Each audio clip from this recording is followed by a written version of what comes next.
the witch whose cauldron exploded.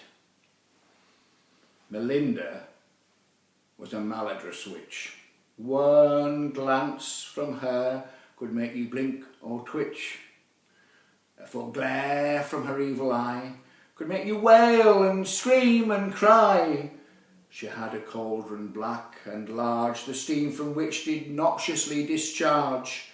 She cackled and screamed above the steam, and with her spells did plot and scheme to do evil things so wicked and bad, she would think it good to drive you mad. Now she had spent many a long year, inducing in the population a great fear. She had caused many a flood, and whole towns had drowned under thick mud. She had caused a drought, so all the wheat disappeared in the burning heat.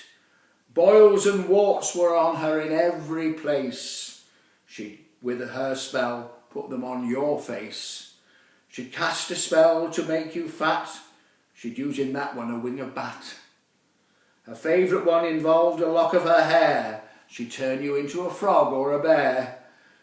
If she met a person very happy and well, she'd use her evil nightmare spell. So soon they would be depressed and fearful. She was overjoyed if you became tearful. She really was a horrid witch. Many prayed she'd be found in a ditch. Events took place and did unfurl when one day she saw a sweet little girl. All happiness, smiles and teeth like pearls, a red bow in her golden curls so fine, anyone would want her to be mine. Now Melinda was full of evil intent, as the little girl skipped by her and went to pick some flowers for her mother dear. Melinda thought, she'll regret coming near. She added wood onto her fire and threw in lots of things with ire. She boiled and toiled and bubbled away, casting the most evil of spells that day. She did not know that goodness has the greatest power. As on the sweet little girl all bad things she did shower.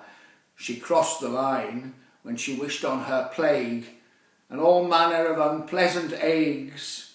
She reached across to the dear little one and cut a lock of hair, thinking bad things had begun. In a way, for her, she was right, as purity against her did fight. As she dropped the hair into her pot, her life was about to change a lot. The golden hair did swirl about, and the black bubbles were rendered to knout. The cauldron became full of gold and turned from hot to coldest cold. The pot then started shaking to and fro, rocking violently, shaking so. Melinda started to sway and twitch. Was she about to end up in the ditch? No, the cauldron cracked and exploded loud. The whole town came out to watch in a crowd. The sky lit up with joy and grace, and the expression on her face was turned from evil to saintly good. She stood still as though turned to wood. Her clothes went from black to white. Her hair turned gold, she was a sight.